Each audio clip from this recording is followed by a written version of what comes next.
Bismillahirrahmanirrahim. Alhamdulillahilladzi khalaqal mauta wal hayata liyabluwakum ayyukum ahsanu amala wa huwal azizul ghafur. Ashhadu an la ilaha illallah wa ashhadu anna Muhammadan abduhu wa rasuluh. Wa nusalli wa nusallim ala sayyidina Muhammadin wa ala alihi wa sahbihi ajma'in. رضينا بالله ربا وبالإسلام دينا وبمحمد نبيا ورسولا. Tuan-tuan muslimin yang dirahmati Allah sekalian, Assalamualaikum warahmatullahi wabarakatuh. InsyaAllah tuan-tuan, malam ni kita menyambung lagi pengajian kitab Riyadhus Salihin kita, kitab karangan Al-Imam Nawawi.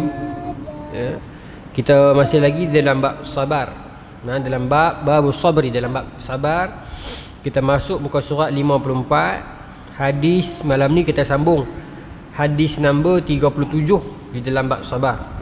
Hadis nombor 37 di dalam bab sabar. Baik. Dia dah tengok apa? Oh, nampak muka dia. Baik. Saya mula turunan insya-Allah. Baik. Wa an Abi Hurairah radhiyallahu anhu anna Rasulullah sallallahu alaihi wasallam qala, yaqulullahu ta'ala, daripada Abu Hurairah radhiyallahu an bahwasanya Nabi sallallahu alaihi wasallam bersabda, qala yaqulullahu ta'ala, berkata Allah Subhanahu wa taala. Maka hadis ni ialah hadis apa? Hadis qudsi. Hadis qudsi. Hadis qudsi. Hadis qudsi ialah daripada Allah Subhanahu wa taala. Nak faham cara mudahnya, apa beza dengan Quran? Quran juga daripada Allah. Hadis qudsi ialah, Quran ialah lafaz dan makna daripada Allah, dan kesemua sanad Quran itu dia mutawatir. Hadis qudsi tak semestinya mutawatir, ada yang ahad, kebanyakannya ahad, dan dia ialah makna dari Rasulullah SAW. Baik. Berkata Allah, kata Nabi, ma li'abdil mu'min indi jazaa'un ma li'abdil mu'min indi jazaa'un idza qabattu safiyahu min ahli dunya summa ihtasabahu illa al-jannah. Rawahu al-Bukhari. Saya ulang. Anna Rasulullah sallallahu alaihi wasallam qala, yaqulullahu ta'ala, ma li'abdil mu'min 'indi jazaa'un idza qabattu safiyahu min ahli dunya summa ihtasabahu illa al-jannah. Rawahul Bukhari. Maksudnya, Nabi sallallahu alaihi wasallam bersabda bahwasanya Allah Subhanahu wa taala berfirman, kata Nabi, tidak ada hamba-hambaku yang beriman itu, tidak ada seseorang dalam kalangan hamba-Ku ini yang beriman itu, yang mana bila mana idza qabattu safiyahu min ahli dunya, bila mana Allah ambil ni kira meninggal lah, ambil balik safiyahu, kekasihnya, min ahli dunya, dalam kalangan ahli dunia, maksudnya kekasih dia di atas dunia ni. Bila mana Allah ambil kekasih di atas dunia ni, tidak ada seorang hamba-Ku yang mana bila mana Allah ambil kekasih dia, Aku ambil kekasih dia, summa ihtasabahu, kemudian dia bersabar dan dia mengharapkan ganjaran pahala di sisi Allah sebagai ganti. Dia sabar, dia redha, dan dia mengharapkan dengan kesabarannya itu dia diganjari oleh ganjaran pahala oleh Allah.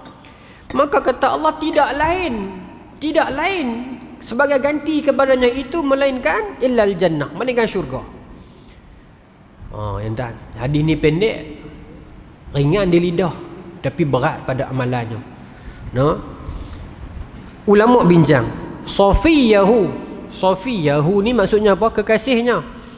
Tetapi adakah kekasih itu bermaksud awet dia ke, kekasih gelap dia ke? Tidak. Safiyahu ni maknanya kekasih anak dia. Anak dia.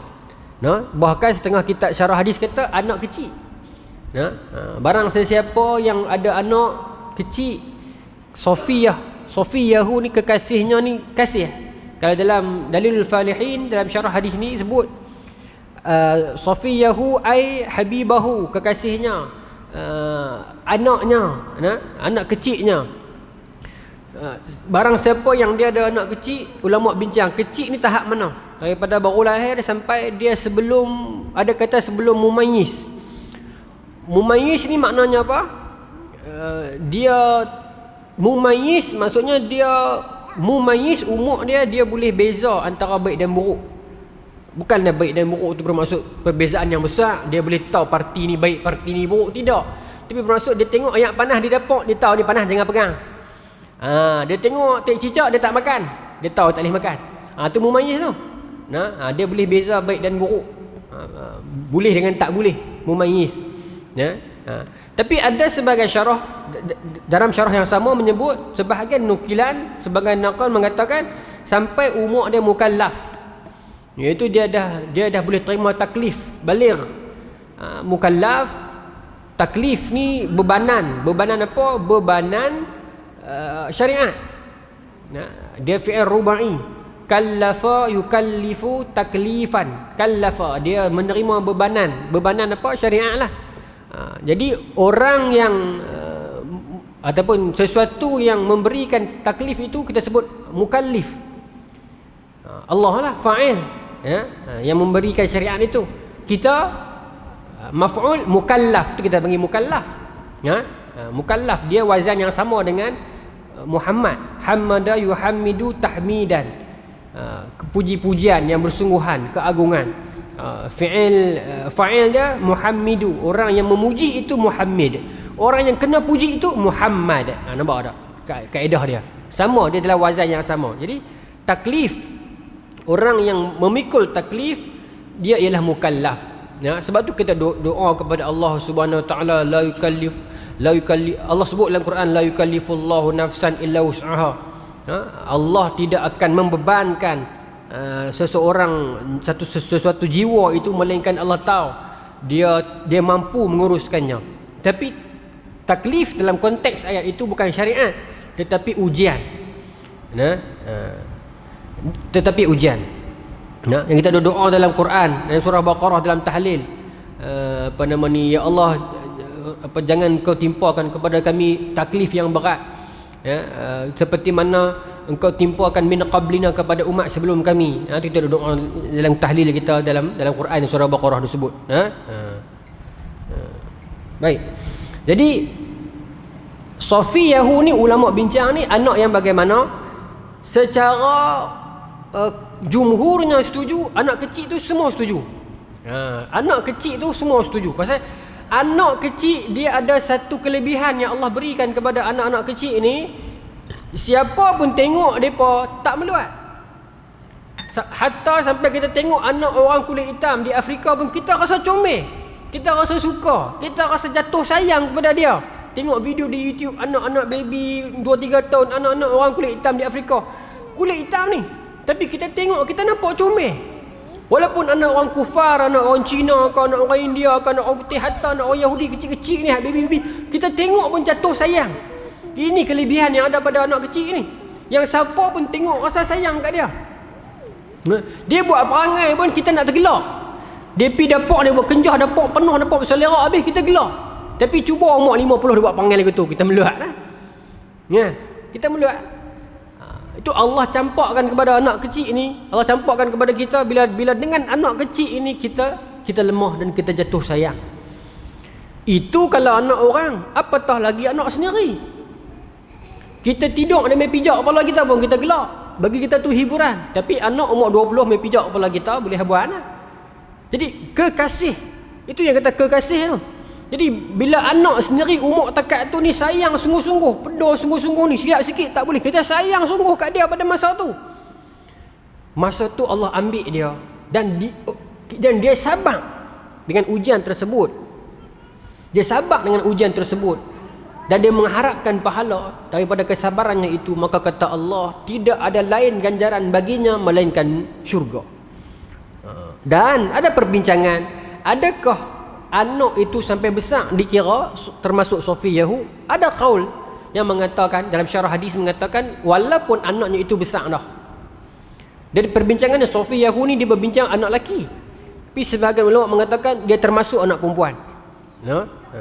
Sampai anak besar pun, selagi mana anaknya itu menjadi habibahu, menjadi kekasihnya, maka dia termasuk dalam kategori ini jika dia bersabar. Habis tu kenapa ada perbincangan anak lelaki anak perempuan ni? Sebab dalam tradisi Arab memang kalau ada anak lelaki ni satu kebanggaan sikit, satu pride. Bila kehilangan anak jantan, anak lelaki, kemudian dia bersabar, maka Allah akan gantikan dia dengan syurga.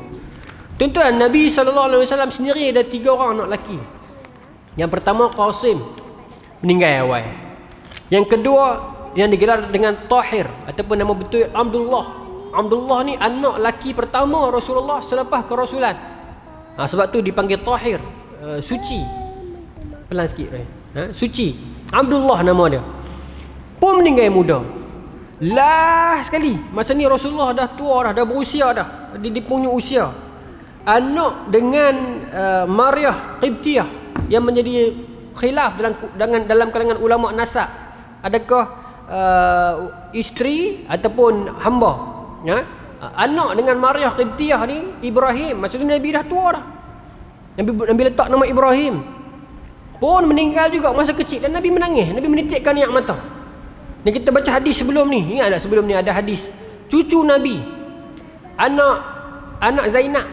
Anak Zainab ada 2 orang, Umamah dengan Ali, baby kecil. Bila meninggal dunia bagi kat Nabi, Nabi menitik air mata. Sahabat tanya, ya Rasulullah, apa dia ni? Kenapa Nabi menangis? Nabi kata, hadza rahmat. Ini rahmat daripada Allah. Maknanya sabar bukan bererti tahan teriak. Kita ada anak kecil, anak kita meninggal, kita tahan ni sampai merah muka-muka ni pasal apa? Sabar, aku nak syurga. Bukan, teriak lah. Tak ada masalah, manusia. Tak teriak bukan bererti tak sabar. Teriak rahmat, kata Nabi. Rahmat daripada Tuhan. Kita ada rahim, kita ada kasih sayang. Cuma sabar tu dengan dia redha dengan kepergian anaknya itu. Cakap senang tuan-tuan. Hak syarah ni pun cakap senang. Kita anak demam pun tak terus duduk lah. Ya tak tuan? Tak boleh duduk. Kalau anak besar sikit, ketan 1 darjah 6 dia reti bercakap tak apa. Tapi kalau mai 2 tahun setahun, tuan-tuan pernah alami pengalaman tu, tuan-tuan tahulah rasa dia lagu mana kan. Tak lena tidur kita. Tak lena tidur. Ni tak? Dia tak reti nak habaq nak sakit kat mana. Allah. Apatah lagi kita melihat ujian kematian dia ke. Allah. Jadi orang yang begitu dia menerima ujian tersebut dan dia sabar, kata Nabi, bila Allah ambil kekasihnya itu, maka tidak lain ganjaran baginya ialah syurga. Memang ujian kehilangan anak kecil ini ujian yang sangat besar, terutamanya bagi ibu lah. Dia mengandungkan lama, keluar tak ada anak main puas meninggal dunia. Ni sekarang kita dah dengar berita banyak, pihak hantar mengasuh, orang mengasuh seksa sampai mati, umur baru 3-4 tahun, 4-5 tahun. Dahsyat manusia lah ni. Usia tu tuan-tuan. Mereka tentu dah meninggal dunia, tentu dah syurga, akan menjadi pelayan-pelayan di syurga. Dan tentunya mereka dapat tarik mak ayah mereka. Asalkan mak ayah dah redha dan sabar. Baik. Habis. Hadis seterusnya. Hadis nombor 38. Malam ni kita boleh pergi 2-3 hadis kot. Ke 2 hadis keladaan. Kita try tengok insya-Allah. Tapi memang tuan-tuan, ujian kehilangan anak ini hatta Nabi pun berasa lah. Berasa tak ada masalah. Sabar. Nabi Adam kehilangan Habil, berasa. Allah gantikan dengan Shis. Shis ni maknanya hadiah, ganti kepada Habil, Allah gantikan kepada Nabi Adam Shis, Nabi Shis. Baik. Wa an Aisyah radhiyallahu anha, daripada Aisyah radhiyallahu anha, annaha sa'alat Rasulullah sallallahu alaihi wasallam. Daripada Aisyah Ummul Mukminin, Siti Aisyah, yang mana dia bertanya kepada Nabi. Satu hari Siti Aisyah tanya Nabi. Banyak ilmu yang kita dapat hari ini daripada soalan ibu kita Siti Aisyah kepada Nabi. Banyak sangat. Sebab itu dalam bertanya itu ilmu. Tetapi kalau bertanya berlebih-lebihan macam orang Yahudi, bertanya benda-benda yang kosong, itu jadi fitnah balik. Macam orang Yahudi tanya Nabi Musa tu, kan? Allah suruh cari lembu warna apa, lembu bakar mana, lembu jenis mana, tanya jadi menyusahkan balik. Tu lain cerita. Itu lain. Tapi kalau tanya untuk ilmu ni tak apa. Baik. Annaha sa'alat Rasulullah. Satu hari Siti Aisyah tanya Nabi anit ta'un, tentang ta'un. Penyakit ta'un ni penyakit berjangkit lah. Siti Aisyah tanya Nabi tentang ta'un satu hari ni. Bagaimana Imam Nawawi letak hadis ni dalam bab sabar, kita nak tengok pasal apa. Sebab tuan-tuan, manhaj ulama di dalam meletakkan sesuatu hadis di dalam kitab, di dalam bab tertentu, tabibul abwab, meletakkan hadis-hadis tersebut di dalam bab-bab tertentu, juga menunjukkan pemikiran ulama tu, ataupun kita kata fiqh ulama tu. Kadang-kadang hadis yang sama, hadis yang sama, Imam Bukhari letak hadis ni di dalam tajuk taat kepada ibu bapa. Contoh, Imam Muslim hadis yang sama ni dia letak di dalam tajuk babul iman, kitab iman. Boleh jadi. Bagaimana seseorang ulama itu faham hadis itu? Okey, baik, hadis ni Imam Nawawi letak dalam kitab dia letak dalam bab sabar, hadis tentang ta'un ni. Satu hari Siti Aisyah tanya Nabi tentang ta'un, fa akhbaraha. Maka Nabi pun cerita kat Siti Aisyah. Fa akhbaraha annahu kana azaban yab'athuhu Allah Ta'ala ala man yasha. Kata Nabi, ta'un ialah azab yang Allah turunkan kepada sesiapa yang Allah kehendaki. Faj'alahu Allah Ta'ala rahmatan lil mu'minin.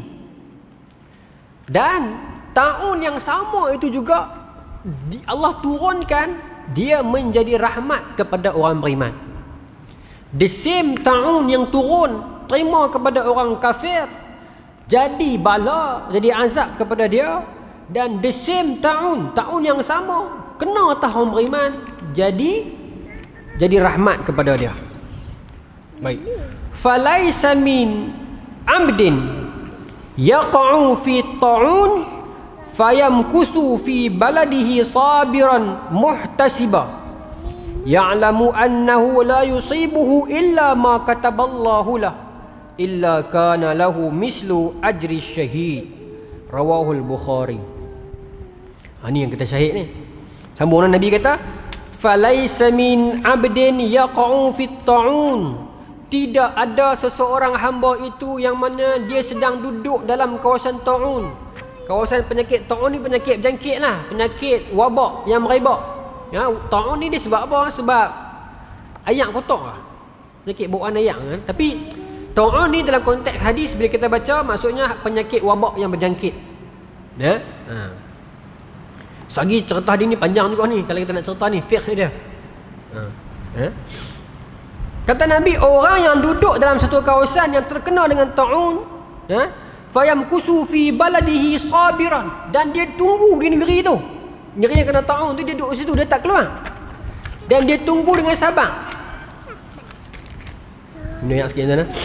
Dia tunggu dengan sabar. Muhtasiban ni dia mengharapkan, ihtasaba.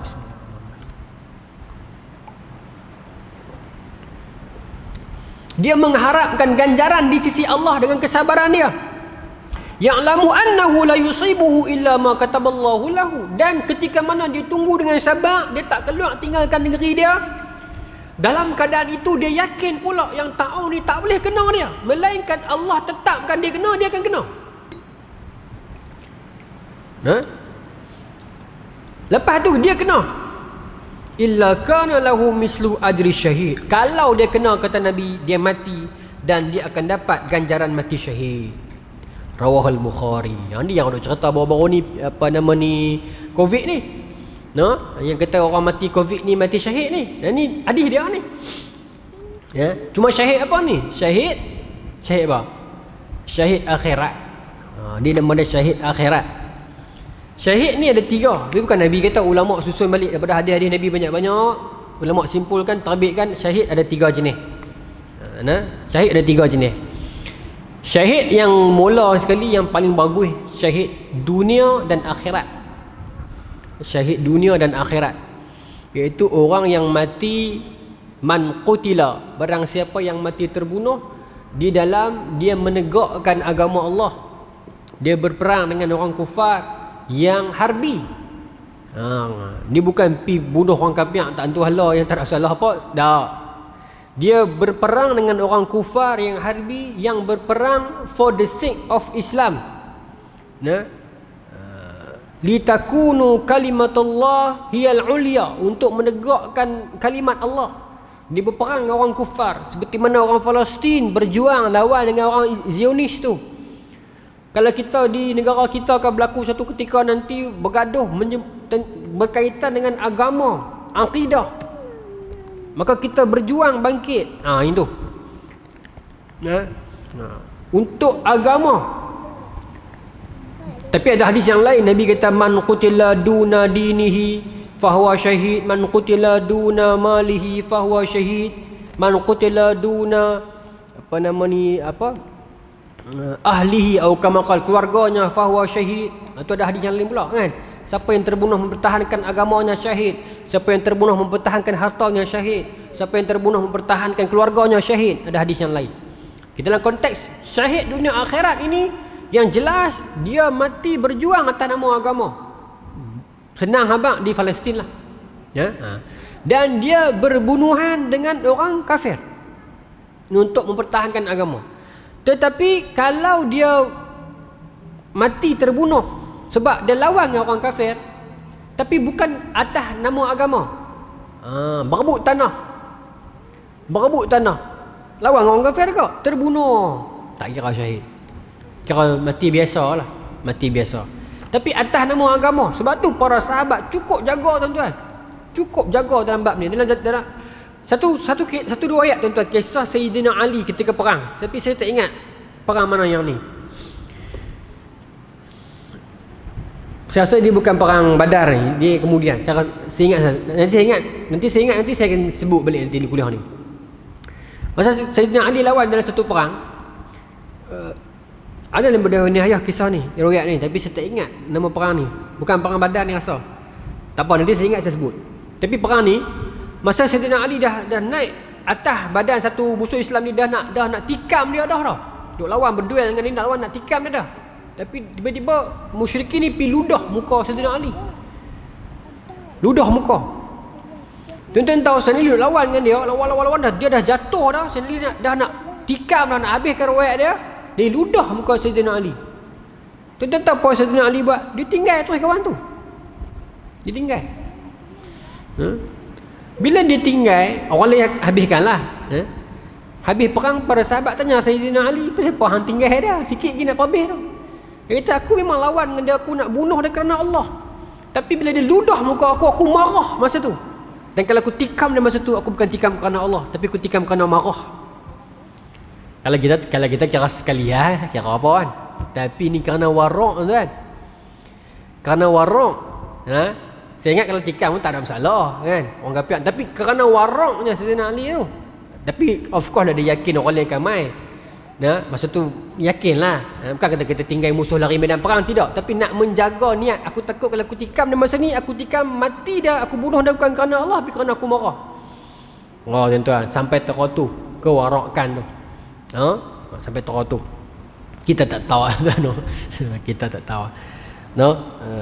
Pasal bila-bila sampai sana lah.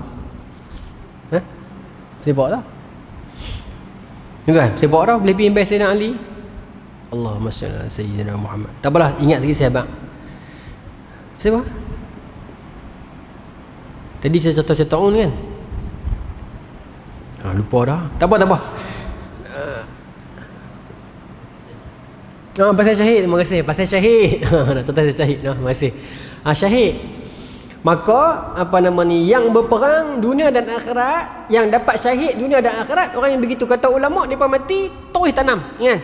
Terus tanam begitu, dan depa hidup. Dalam Quran kata, jangan kamu menyangka orang-orang yang mati syahid itu mati. Mereka hidup di sisi Allah. Dalam ayat lain sebutkan apa? Roh depa masuk dalam burung, hidup depa di sisi Allah. Baik. Dan depa mati, depa tanam macam tu terus. Yang kedua, syahid akhirat. Syahid akhirat ni salah satunya macam ni. Ada hadis yang panjang, ada beberapa golongan yang syahid akhirat. Ya, panjang. Orang syahid akhirat ni orang yang mati berat. Ya, orang yang mati berat, mati dalam keadaan yang susah. Yang susah lagu mana? Contohnya mati lemah. Tapi bukan dia terjun bukan dia terjun bunuh diri, dia memang mati lemah. Tapi kita tak boleh tuduh juga orang yang terjun tu bunuh diri juga. Tak boleh juga. Pasal kita tak tahu dia terjun. Eloklah terjun menyesal. Nak kampung tak boleh dah. Dia mati. Kita cuma boleh hukum perbuatannya salah. Tetapi kematian dia kita tak tahu. Kita hukum atas zahir sahaja. Dia mati tu kita tak tahu. Adakah dia mati bunuh diri? Atas zahir dia perbuatan bunuh diri, tapi dalam pada duduk lemah tu tak tahu. Masa tu dia menyesal ke apa kita tak tahu. Sebelum dia mati, sebelum nyawa dia roh-roh, ataupun masa elok dia terjun, nyawa tak ada roh-roh lagi, baru duk terjun. Tak boleh buat apa dah. Baru duk tengah terjun. Tak tahu. Jadi kita boleh hukum perbuatan dia, bukan orang dia. Bukan kematian kita tak tahu. Kemudian hadis ni banyak ulama kumpul lah. Jenis lagu mana? Ada yang kata ulama sebut mabtun. Mabtun ni mati yang sakit dalam perut. Mudah-mudahan gastrik termasuk. Mati yang sakit dalam perut. Syahid akhirat. Mat'un, orang yang mati kena penyakit berjangkit. Akhirat, syahid akhirat. Dan ada beberapa riwayat yang lain lagi, kalau kita kumpulkan orang yang mati hempak, kena hempak benda. Dulu ingat tak di Mekah, kren timpa? Hempak. Dan ulama bincang hempak tu bukan bermaksud hempak daripada atas. Dia boleh jadi juga hempak daripada depan ataupun daripada belakang, ataupun dikena hempak pada mana-mana arah. Jadi dalam nisbah zaman sekarang, aksiden. Aksiden kita nampak parah ni, teruk ni mati. Syahid dia insya-Allah, syahid akhirat lah. Syahid akhirat ni kena mandi juga. Cuma di akhirat dia dapat ganjaran khusus daripada Allah. Atas dunia kita tak tahu, tapi kita hukum dia syahid akhirat. Tapi yang tadi tu syahid dunia akhirat. Dunia dan akhirat dia dapat. Yang aksiden, mati sakit dalam perut, mati wabak, kemudian mati lemah, mati kena hempak. Maka orang yang golongan begini, dia mati syahid akhirat. Syahid akhirat ni kena mandi macam biasa. Yang ketiga syahid dunia. Syahid dunia ni dia dapat syahid atas dunia, bermaksud min ahli dunia, orang gelak dia syahid. Lakin akan tetapi hari akhirat dia kosong, dia tak ada. Dia mati biasa, bukan kata dia mati jahat, dia mati biasa. Tapi dia tak dapat syuhada itu di akhirat.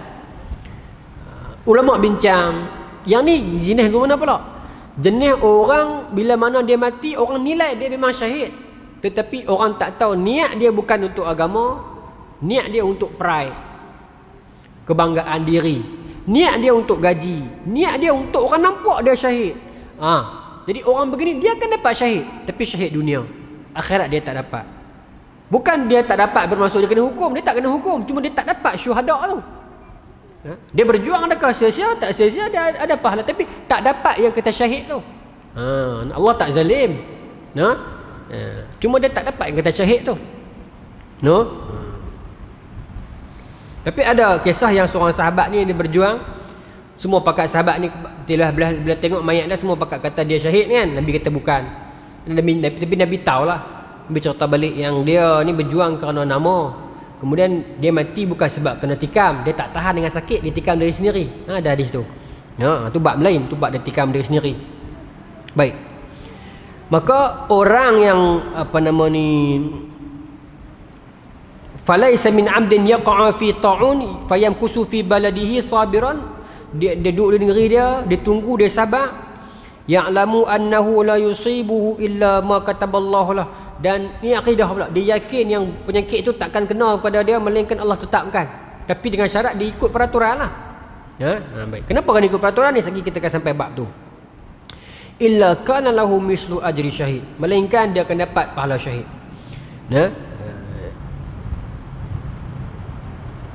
Tuan-tuan, hadis ni secara tidak langsung dia memberi beberapa pengajaran kepada kita. Yang pertamanya tentang pelaksanaan SOP ni. Tentang bila duduk kena penyakit tertentu tak boleh keluar. Nabi sebut dah 1400 tahun dulu Nabi dah sebut. Sekarang baru kita pakai gelaran istilah SOP lah, PKP lah. Islam dah lama guna. Adalah hadis yang lain lagi jelas, Nabi kata bila mana berlaku satu-satu wabak, idza waqa'a fi ardin, berlaku satu-satu wabak kat satu-satu negeri itu, jangan kamu pi masuk negeri itu, kata Nabi.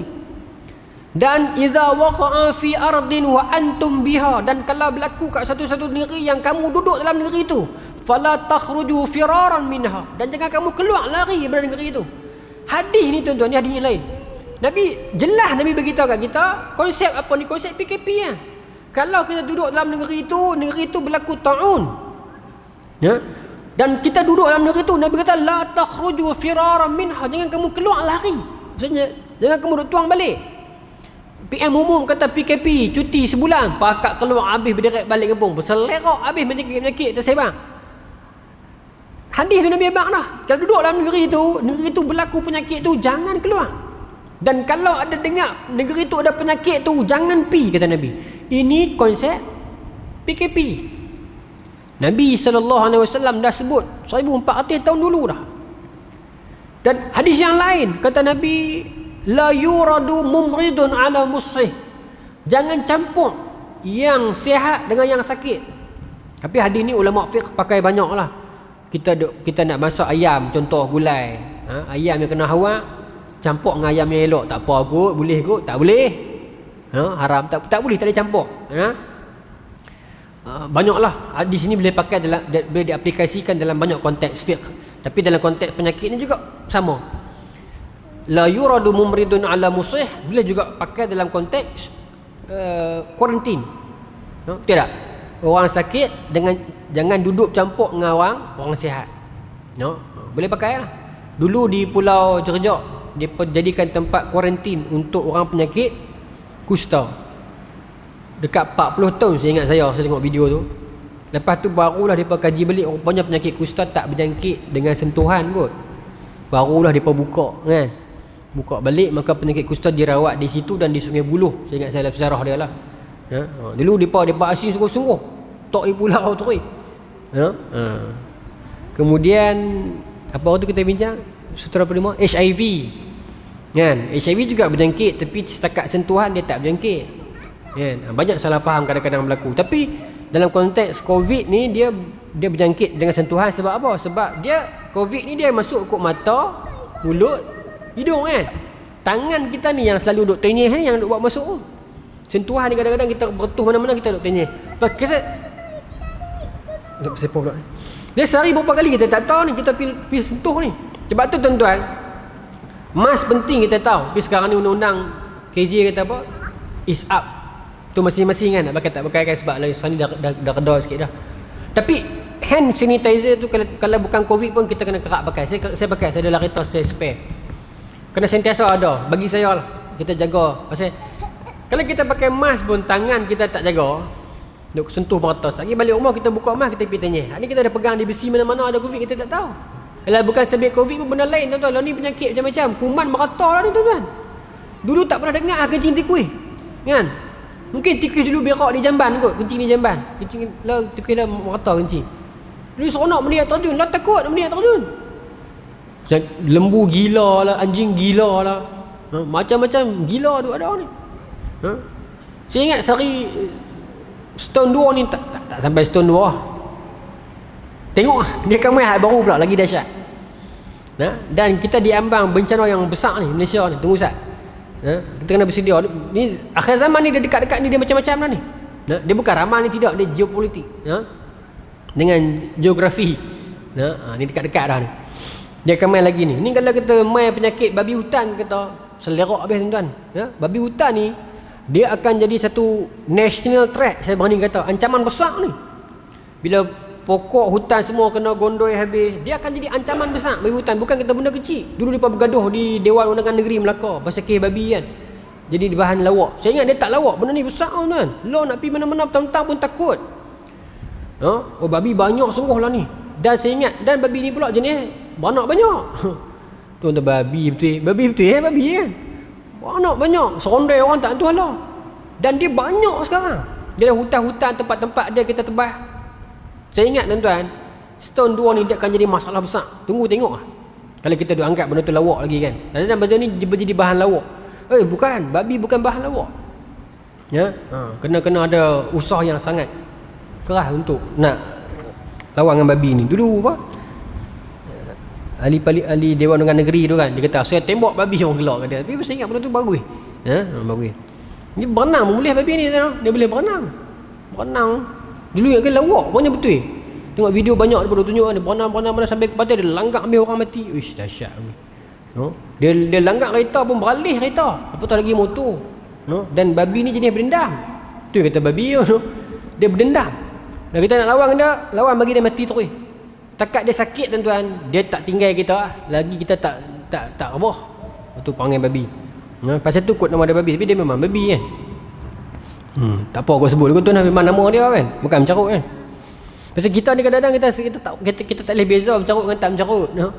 Saya ingat dulu orang Arab bila depa marah orang, depa tak panggil babi, depa panggil kaldai. Kadang-kadang mamuk banyak depa terikut, kaldai. Tapi Arab dia suka panggil kaldai, himar. Sebab dalam Quran perbandingan paling teruk himar. Masalul ladzina umilut tawrata thumma lam yahmiluha kamasalil himar yahmilu asfara. Perumpamaan orang ahli kitab yang ada kitab tetapi tak beramal dengannya, hanya ada saja ilmu dia. Seumpama himar yang memikul kitab, belakang dia penuh kitab tetapi dia tak dapat benefit pun daripada kitab tu. Kemudian dalam surah Luqman ke surah yang paling huduh, surah himar. Kemudian orang Arab ni banyak panggil himar. Mamak ni kata kaldai. Kita pun kata tak apalah, orang Arab kasar, orang Melayu ni sopan apa kita panggil babi tu kat orang. Lagi dahsyat. Tapi bila dah biasa sangat kita jadi tak marah. Tapi dengar kaldai dia jadi marah. Jadi gitu pula. Maybe lah. Babi dia binatang. Sambung balik lah. Maka hadis tadi tu bagi kat kita jelas konsep PKP. Baik. Maka main perbincangan. Adakah penyakit yang berjangkit ni? Tak ada. Sebab memang ada hadis. Dua hadis seingat yang saya jumpa. Mungkin lagi banyak. Hadis yang terkenal la adwa wala safara tu. Tidak ada penyakit berjangkit, tidak ada kepercayaan mandi safar tu. Sahih hadis tu. Jadi tidak ada penyakit berjangkit Nabi kata. Maka dia bertentangan dengan hadis ni. Jadi kita nak ambil yang mana? Penyakit berjangkit ni ada ke tak ada? Adakah Nabi salah? Nabi tak mungkin salah. Tetapi ambil satu-satu hadis tak boleh plug and play. Kita kena ambil keseluruhan konteks hadis tu. Jadi dalam hadis tadi tu Nabi kata tidak ada penyakit berjangkit, tidak ada sial, tidak ada kepercayaan mandi sapak ni. Dalam konteks itu hadis tadi bermaksud penyakit berjangkit yang dikaitkan dengan sial dan dalam bulan Safar tu. Yang dulu orang jahiliah duk mandi sapak apa semua ni, duk percaya kita nak pergi safak, bulan safak ni ada penyakit, kalau mai hari tertentu saya pun tak apa ada kepercayaan dia bola. Hari tertentu pada malam tertentu ni bulan safak ni akan berlaku apa-apa penyakit, yang penyakit tu boleh bawa sial, yang boleh bawa jangkitan demi jangkitan, maka kena mandi. Maka dalam konteks hadis tu Nabi kata tak ada. Tak ada tu bukan Nabi menafikan semua penyakit berjangkit, tetapi nak menafikan kefahaman itu. Itu fiqhul hadis. Nak menafikan kefahaman itu yang mana sial, penyakit berjangkit boleh dibawa selagi kita tak mandi bulan Safar ni. Mandi khusus dalam ritual tertentu lah. Balik fatwa Malaysia dah keluar fatwa tak boleh. Lama lah fatwa tu bila tak boleh. Mandi biasa mandilah, tapi mandi atas ritual tertentu ni. Ritual kepercayaan tertentu. Adapun mandi biasa bulan Safar mandilah. Baik. Maka tak boleh. Maka dalam hadis tersebut jelas. Rupanya daripada dulu zaman jahiliah orang nak buat dah. Maka dalam konteks itu kepercayaan penyakit berjangkit disebabkan tak mandi sapak tu, maka Nabi kata tak ada. Mana ada? Bukan Nabi kata penyakit berjangkit ni tak ada. Jelas. Baik. Apa lagi? Contoh macam ada hadis Nabi kata amkinut tayr fi awqariha. Tinggalkan burung dekat sarang dia. Hadis ni juga jadi perbincangan. Imam Ahmad kata, maksud Nabi tengah malam nampak burung duduk di sarang, jangan usik. Jelas Nabi sebut macam tu. Tapi Al-Imam Syafi'i kata hadis ni maksudnya riwayat ni duduk dalam sejumpa dalam Muhaddisul Fasil bainar rawi wal wa'i, Imam Ar-Ramah Hurmuzi. Dia bawa cerita ni. Imam Syafi'i pula kata hadis tu maksudnya Nabi larang menilik nasib. Nampak lari jauh tu daripada burung dengan menilik nasib. So Imam Syafi'i kata zaman dulu orang jahiliah sebelum keluar rumah dia akan lepas burung. Burung pergi terbang kanan maka dia pergi menjaga. Dia pergi musafir lah ni. Kalau burung terbang kiri dia kata ni sial tak boleh pergi. Kok tengah jalan nak jadi apa-apa bala maka dia tak pergi. Saya ingat di tempat kita pun ada lagu tu. Nak pergi Minang nampak bewak patah balik takut tak ide kan. Orang Melayu. Tapi kalau boleh kat satu bangsa ada jumpa bewak rezeki. Dia lihat. Tak ada. Maka Imam Syafi'i kata maksud hadis tu Nabi suruh tinggal di sarang bukan maksud jangan usik dia di sarang. Jangan ada kepercayaan itu.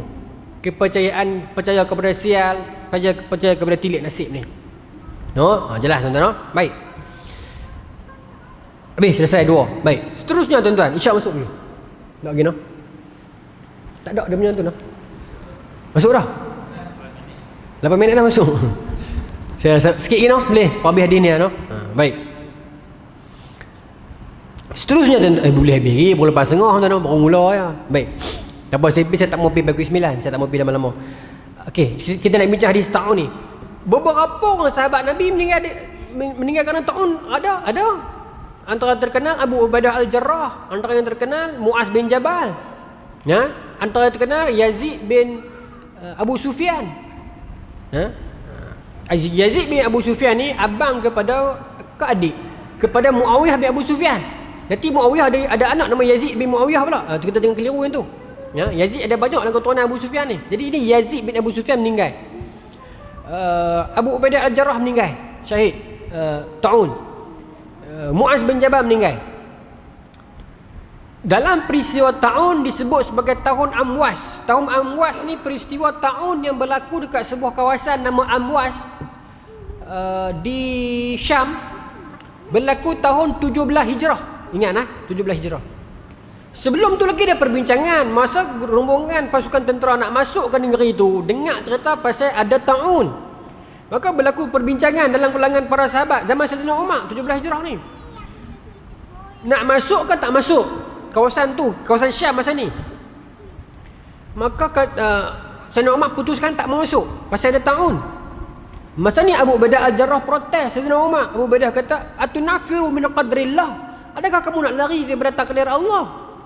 Kalau Allah dah takdirkan kita maksudnya kita tengah berperang, kita nak marah, tiba-tiba takkan kita nak berhenti kerana ta'un. Atunafiru min qadrillah, nak lari ke daripada takdir Allah? Sayyidina Umar beralih tengok siapa yang kata lagu tu. Sayyidina Umar kata Abu Ubaidah yang kata. Sayyidina Umar kata aku berharap orang lain yang kata. Sebab apa? Sebab Sayyidina Umar sayang sungguh-sungguh ke Abu Ubaidah Al-Jarrah. Ingat tuan-tuan, Sayyidina Umar terlalu sayang ke Abu Ubaidah. Dia pernah kata, sahabat tanya dia, apa yang kau impikan dalam hidup? Sayyidina Umar kata, aku impikan sebuah kehidupan di mana tempat dipenuhi dengan orang-orang macam Abu Ubaidah. Dia sayang sungguh. Sayyidina Umar kata, aku mengharapkan orang lain yang kata. Kalau orang lain kata boleh buat Kata Sayyidina Umar, nafiru min qadrillah ila qadrillah. Memang kita lari daripada memang kita keluar daripada takdir Allah, tapi kita keluar daripada takdir Allah yang ni, kita akan masuk daripada takdir Allah yang lain. Kok mana pun kita tak boleh lari daripada takdir Allah. Kita kata kalau dia tak keluar malam tu dia tak mati. Ya Allah, dia tak mati pun takdir Allah yang lain pula dia tak mati. Kita tak boleh lari daripada takdir Allah. Lagu mana pun qaddar Allah tak boleh lari. Kok mana pun kita jangan kata kalau malam tu dia tak keluar lah, dia tak bertuah dengan kereta, dia tak mati Dia tak mati ke bertuah kereta, mungkin dia mungkin mati di rumah kena timpa apa-apa. Kata Sayyidina Umar, memang kita keluar daripada takdir Allah yang ni, tapi kita masuk daripada takdir Allah yang lain. Maksud Sayyidina Umar apa? Kok mana pun kita takkan terkeluar daripada takdir Allah. Ketetapan, qadar. Qada tu ketetapan, qadar tu pelaksanaan. Qada tu ada mubram, ada muallaq. Mubram yang kekal, tetap dah. Muallaq yang bergantung atas doa kita, atas apa lagi, bergantung amalan kita ke. Ulama bincang tentang ajal. Ada yang kata ajal tu mubram. Ada yang kata muallaq sebab orang doa semoga panjang umur, semoga panjang umur. Allah Ta'ala alam, saya bukan ahli, tapi ada perbincangan itu. Tapi ada dua, satu yang tetap dah, satu yang bergantung tentang rezeki. Nah, rezeki kita dekat tu, tapi kita usaha kita jadi kaya, dia muallaq. Baik. Tak apa, itu satu riwayat. Dan dalam Bidayah Nihayah Ibn Katsir buat main dalam bab tahun ke-17 Hijrah, tahun Amwas. Penyakit taun ni berlaku dekat Amwas. Yang kebetulan masa tu Abu Ubaidah duduk dalam tu dah. Ini cerita lepas tu ni. Maka tuan-tuan, berita tentang penyakit Amwas sudah berlaku dan menyebabkan ramai mati dah ni, tersebar ni. Maka berita tu sampai kat Sayyidina Umar di Madinah. Maka Sayyidina Umar tahu Abu Ubaidah dalam tu. Terus Sayyidina Umar hantar surat pi dekat Abu Ubaidah, hantar utusan pi. Masa tu Abu Ubaidah tak kenal lagi. Maksudnya baru duk ada tapi pakat duk kenal orang ni.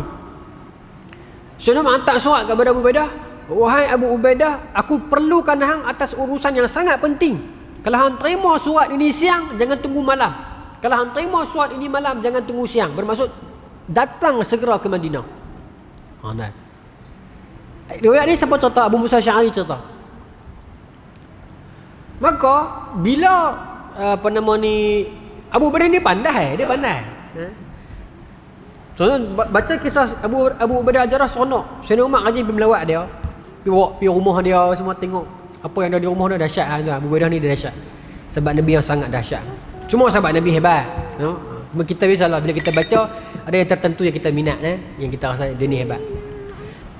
Di dalam keunggulan zuhud tak ada orang boleh lawan Abu Ubaidah. Tak ada orang boleh lawan Abu Zar Al-Ghifari. Yang dalam keunggulan warrior, orang tak boleh lawan dengan Khalid Al-Walid. Orang tak boleh lawan dengan Talha. Talha juga pemurah. Zubair bin Al-Awwam, Sayyidina Ali, hebatlah para sahabat ni. Tak apalah.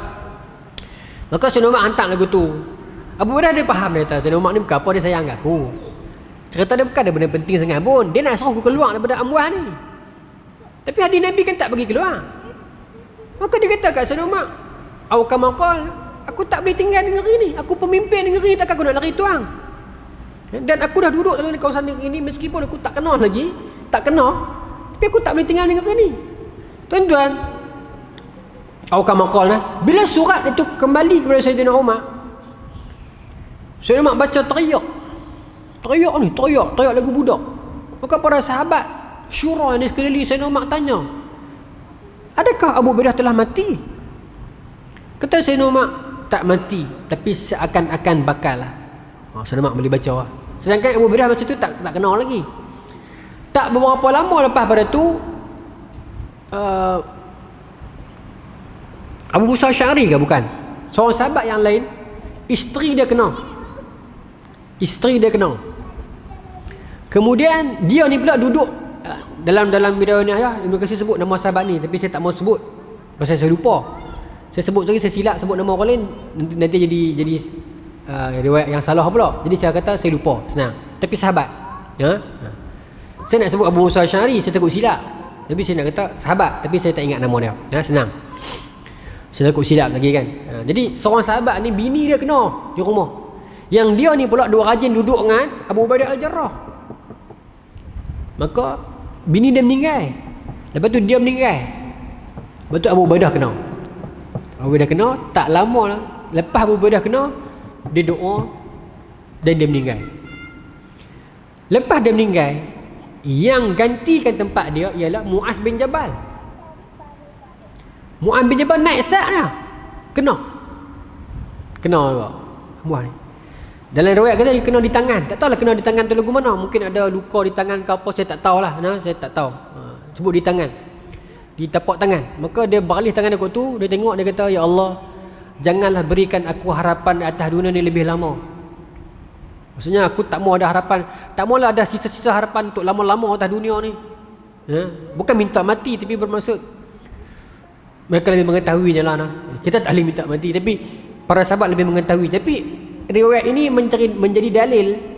Ulama kata ada dalam keadaan tertentu boleh minta mati, nak elak fitnah dan sebagainya kan, dalam keadaan tertentu. Kau Abi Jambal kata aku tak mau ada harapan yang berlama-lama atas dunia ni. Maksudnya dia pun nak kembali kepada Allah lah. Mungkin kekasih mereka di sisi Allah, Nabi SAW tu. Apa nak kembali cepat-cepat lah kan. Kita tak mahu, kita nak hidup atas dunia lagi lama. Dan kita nak hadap apa ke depan kita tak tahu kan. Kita tak tahu kita nak hadap apa nah. Dalam hadis yang lain dalam Fitan wal Malahim yang disebut dalam Sahih Muslim, akan sampai satu zaman orang yang hidup lalu kat kubur akan kata kat orang mati, I wish I on your place. Macam itulah bahasa Inggeris dia. I wish I'll be at your place. Aku mengharapkan aku duduk tempat hang. Nabi akan sampai satu zaman nanti orang yang hidup bila ziarah orang mati dia akan kata, aku harap aku yang duduk tempat hang.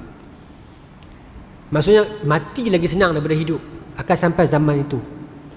Zaman kucar kacir, zaman sekabut, duit tak ada, fitnah banyak, anak-anak rosak, cuaca macam-macam, angin ribut sekejap lagi. Oi, matilah. Aku harap aku matilah.